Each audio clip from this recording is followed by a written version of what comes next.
You have to be on a set budget, set plan, and a set saving strategy and see what goals you really want to hit for it. Especially if you want to retire like easily, because a lot of times people get to the older years and still be struggling.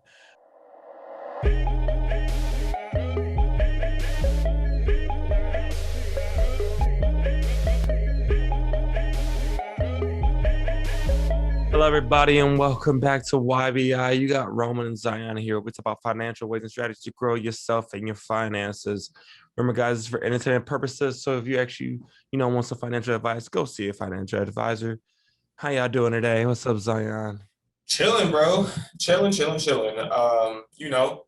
things, man. Doing Making big things. moves. Absolutely. Always trying to make a new move. So yeah, what we got going on today? We talking about something very interesting. Little article that I found basically saying about how much you should have saved by every certain type of by a certain age, which we already looked at doing an episode at one point, and this article pops up, and I was like, well, let's talk about it. So we're gonna end up playing the video for you all, and even if you're listening on the audio podcast, and you'll at least be able to hear the gist of what's going on there. And if you want to see it, the actual full video article, we'll post it down below. You can click on that and check on it, but at least you can check it out through there. Let me share this real quick with you all, and then we'll get it going. Saving for retirement can seem like a race against time. Well, that's because it is. Get used to it. You'll need to start saving now in order to have enough money by the time you retire. Luckily for you, Fidelity has put together important benchmarks to hit by certain ages. Let's go through them. But first, a disclaimer. Treat these numbers as aspirational milestones. They don't account for retirement income from sources like Social Security, and as you'll soon see, they're pretty hard to reach for most people. The investment giant says that by age 30, you should have your annual income in savings. So if you make 80 grand a year, you should have 80 grand sitting in the bank. Then the race against time really begins. By 35, you should have twice your annual income in savings, according to the folks at Fidelity. And by 40, 3 times your annual income. That 80 grand you had at age 30, you'll need to put it to work if you want it to grow to $240,000 by your 40th birthday. When you're finally ready to retire at age, let's say, 67, you should have a whopping 10 times your annual income. If you're still making $80,000 a year at that age, you probably should have asked for a raise at some point in the last 3 decades.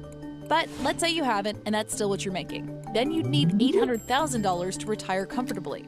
That's a long way away, but you'll need to make some big moves now in order to reach the milestone of 10 or more times your income. Luckily, if you're in your 20s, you can use the power of compound. Okay. So, of course, the most important thing we're talking about from right there is basically the milestones for how much you should have saved up by certain ages. Zion, what you think about that? And here's the thing. The video is good information. And I think that for people that are in their 20s, it's a great time for them to start, but it's also a scary thing when you have to think about what they're saying. 10 times your annual income, right? Here's the thing. In your 20s, hopefully this is the least amount of money that you'll ever make in your life. As you grow with experience, you also get the benefits of that experience, which is typically a raise here and there, salary, all those things, 401k, you get all that stuff. But it's scary to think that, by the time you're 30, that 50,000 is supposed to be 50,000 sitting in your bank account as well. Later on in the video, they get into the things that you should be doing in order to make sure that you're hitting those benchmarks. And one of those major things that we have going on that I implore all of you to do is to follow that our M1. That's not an index fund. It's not an index fund. No, there's index funds like inside that portfolio, but it's not just an index fund. Right. So you need to start putting your money to work. I actually just watched a video yesterday on Facebook where they were asking people how much they had in savings, and it was like out of 100 people, I think that the top person had like 600,000. Then it dropped to 300,000. Then it dropped to 100,000 within 3 people. But the overwhelming majority was like 4,000 or less. It was which like is 60% of the people were like 4,000 or less. which is bad because that means no one's like really thinking about their retirement. I know that's almost why I kind of like this video because it kind of makes you. It looks very cheerful, but it's kind of scary. Like, okay, at age 30, if I'm making 60K, I need to have that much money in the bank. Well, it kind of, and once you think about it, if you even started following some of our earlier steps, you should almost be on the right track. If you have about 3 to 6 months of your expenses kind of saved up, if you're at like well, let's say 2 grand a month or even 3 grand a month, that's $1,800 if you have 6 months saved up. So that's already, a good portion of the way to that goal. So it's like if you all have already kind of been on the path to getting towards those savings, it's not hard to get there. And the very big thing is saying like following that portfolio is putting that, like she says in the video, putting that savings to work. Your savings should not just be sitting just in the high interest savings account, especially when right now the highest interest rates like maybe 0.75 if you get like a good CD or something like that. Whereas you'll be making like 2 to 8%, at least in the market through an index fund. That's a way better thing to do. So you want to make sure that not only are you saving, but once you do have a good little savings startup, you start putting that savings to work immediately. That way you can start earning that compound interest. Only way to earn that is to make it work. And the better way to do that is the earlier that you get into it. That's why we're kind of showing this to you all now, or even just talking about it now, because the earlier the better. If you're at 20 something right now, it's the way better time to do it to when you're 30s and all that. I always tell people I always want to retire by the time I was 30, 35. And I always been a part of the fire movement, with it being retiring earlier than 60.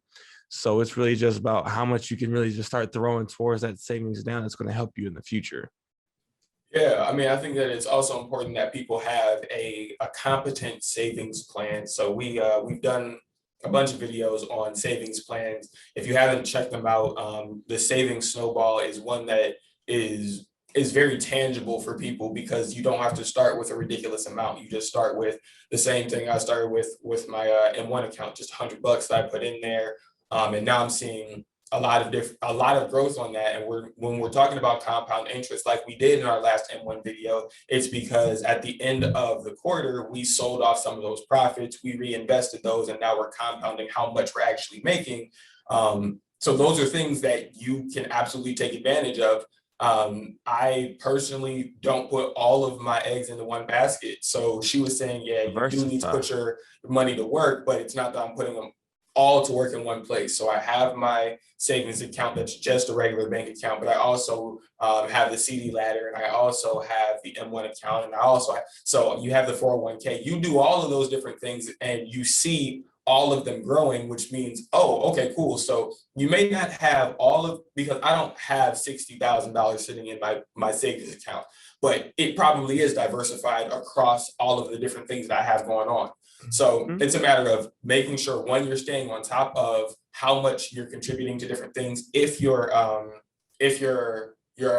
job will match your contribution for your 401k, take advantage of that. I know a lot of people that aren't taking advantage of that, and that's free money. So what that is when you're contributing to 401k, your employer may say, we'll match any contribution you have up to like 2%, right? So that's 2% of everything that you're contributing that your company is going to match for free. Do that, period. Like, I mean, we've talked about this before. Just do it. Yeah, don't even think about it. That's an easy move. Get it taken care of. But basically, yeah, as far as you trying to hit these milestones and how to set the money, you have to be on a set budget, set plan, and a set savings strategy, and see what goals you really want to hit for it. Especially if you want to retire like easily, because a lot of times people get to the older years and still be struggling. And it's really about how do you be able to live comfortably while you're older and not have to worry about having to pay for things like healthcare and everything with it. And even with about retirement, inflation becomes more of a key thing there too, because you really want to be able to have whatever money you have working for retirement. It needs to be outperforming inflation. So like the average inflation rate in America is around 2%. So you want to make sure that whatever money you have working is making kind of above 2% overall, just so whatever above that at least is still growing. You can have that kind of buffer there for it. We're not going to take the recent early time of 2021 as a inflation kind of scare, just because this is a very specific, interesting, specific, extraordinary, rare time in the economy to have I this type of wouldn't call it inflation going extraordinary. on. Extraordinary, weird, I don't know.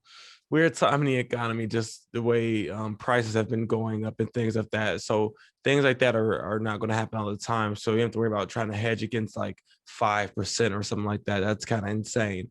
So to just be wary about that and know that kind of going in there and start throwing money in there now. It starts growing so much quicker the earlier we Yeah, start doing it. I mean, we talked about retirement before. We've talked about how to retire a millionaire. We've talked about, like, we have so many videos on retirement because it is that important. And we know that by our demographics, that the majority of our listeners are within a certain age range where they are not retired. They're trying to get there. We're trying to get to retirement. We're trying to grow there. So even now, when you're looking at, I just got out of college and I'm just now starting to make money, now is the time to start getting yourself set up because, you haven't become accustomed to the lifestyle that you're about to live. So you're used to being broke. So when you start making money, stay a little broke, keep some of your Young, tendencies, broke, and invested, man. It just keep stays. some of those tendencies in terms of you're not going to go out to eat every day. You're still going to cook. I'm not saying don't all the time, like never do it. I'm saying that you should enjoy a little bit of it now, but you need to save a majority of it so that by the time that you're prepared to, move on or, anything can happen, you know what I'm saying? Because in the video, they talk a little bit later about how, you know what it is, the retirement situation, what's the word? Pension. Pensions and all of that other stuff. It's probably not going to be around. We can't Yeah. rely on the government's assistance and all the things that our parents and our grandparents had. Yeah, it's great for them. And Social Security, yes, we're still paying into it. Yeah, it sucks for us and we're probably not going to get it. But if we do, fantastic. That's going to be an incentive for me to continue putting money into it now. Because if I continue putting money into things right now and I continue to build, I'm going to have that money sitting in the bank. But at the same time, if I'm still getting Social Security, that means I'm going to have more money. I'll have extra money. That means that I can go do whatever I want, whenever I want, at an earlier age, because I can retire early. And then I can also be pulling on Social Security and getting that as well. So it's an incentive. It's not that, man, I'm not going to get Social Security, so I'm just going to do whatever I want to do now. And, my 60s, we'll figure it out. That's not the mentality that you want to have. And you want to, it almost be like, by the time you're 60, almost pretty much a millionaire.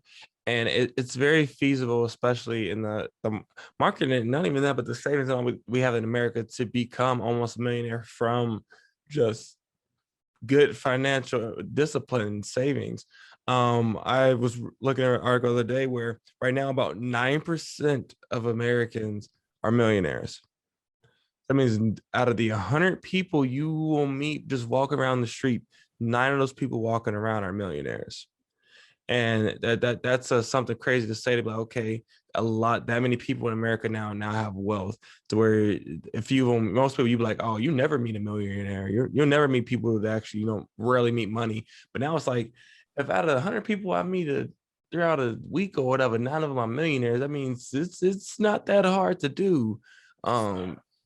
Somebody can get it done. With all of the things, I don't know what you were specifically looking at, but I don't know if that's like assets in general. Does that mean that people have homes that are worth that much and they can sell it? Like their entire portfolio is entire net worth. Yep, your entire net worth. Your boss is probably a millionaire. I'm not gonna hold you. Like with whatever. So there's you as a worker, and I'm not talking specifically about you. I'm talking about the people in general, right? There's a person that's working, right? And then there's a person that's above them, and then there's that person's supervisor. That person's supervisor is probably a millionaire. Like it's that close where you're being paid hourly and your boss is probably paying hourly. And then above them, they're probably being paid a salary. That salary is covering benefits, 401k, they're matching it. They have a house, they've got savings, they got this, their entire portfolio is worth over $1 million. Boom, easy. You're that close to that. So if you're on step 2, meaning that you're no longer at the bottom of the totem pole, you're growing and now you're a supervisor and you're still being paid hourly, it means that you're just one step away from getting to that next threshold, busting through and being able to become a millionaire. It's that simple. No. your entire net worth. You can sell your car, you can sell your house, you can sell your dog, blah, blah, blah. $1 million. Sorry, dog. And then if you're like, if we are, there's someone like, I cannot save this much. I've not been able to. I can't even save $20 a week or whatever. Then you need to start looking at all of your income and expenses and going back to that income and expense sheet, and also your budget.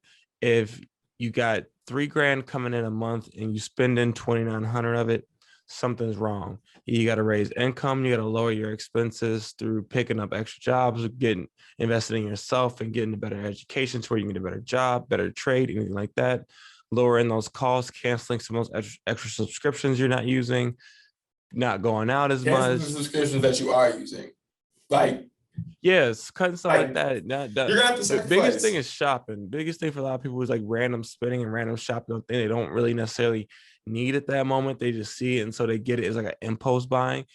So cutting that stuff out, locking up the credit card, locking up the debit card, and being like, okay, I only pull it out when it's for necessities. And if you do want to get something for yourself, let's say like you do want those AirPods or something, save up for it. Be like, hey, instead of me just buying it right now, I'll put $10 or $20 a week aside for it, and I'll keep making sure I can make my actual savings. And then once that little pile gets up to how much AirPods, like $200 or whatever, and then you go out and get them after you save up for it. And then it's like you worked for it and you saved for it, but it's not like you just spent $200 out your pocket and now you can't pay this bill, or you can't pay that credit card down. Now you pay interest on it. Things like that. And nobody really thinks about those things in that way, but it makes it a lot better in that challenge. So able to get that done, because saving up that money, because once you start seeing that money starts to pile up and that interest starts to hit and those gains start to be there, it starts almost getting that momentum going, and you're like, okay, I can do this. I can start hitting these goals, because a lot of people, what's the median income right now in America? Still sitting around like 60K. Even having 60K set up for people, it can be a hard thing to do. So we're gonna challenge you all right now to get it done. I mean, clearly, this is something that we're doing too. Like, you guys can track our M1s, and you guys can see how, excited that we are that our portfolios are performing well. That's not something that we have to do alone. You can take part in this. Like, you can be a part of this.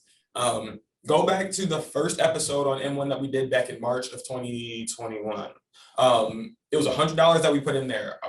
I'm at 600. So it's 6%. Literally, we're seeing 6% interest. I'm seeing 6% interest as I checked this morning. It was like 6.5 or something. So it's a little bit down from what we're normally at, but at the same time, it's more than you're making in your savings account. So, hey, I'm excited about continuing to see our wealth grow, your wealth grow. You guys can reach out to us in the comments if you have questions, comments, concerns, or if you just want to share that you are experiencing positivity in your finances, in your savings plan. If you're excited about being able to just retire early, kick it. If you're busting through that next level where you're going to become a millionaire too, we're looking for that. We want you guys to be successful. We don't want to be rich by ourselves at the end of the day. So come on this journey with us. So someone needs to be in that Soho house with us. Somebody needs to be on the yacht. Yes, sir. That retirement for the early. Yeah. So that's going to effectively wrap it up for us today, guys. We appreciate y'all. Go ahead and like, share, subscribe per usual. Reach out to us. We're on Discord and everything else. If you're listening on podcast, thank you so much. And we are out of here. Per usual, we may be young and we may even be broke, but we are always investing for retirement. Till next time. Peace. Hey everybody, thank you for listening to Young Broken Investing. We just want to let you know that these are the opinions of the hosts. They're not meant to be the basis of any security purchases or investments. We're trying to give a little information out there for everybody, and have fun and be safe.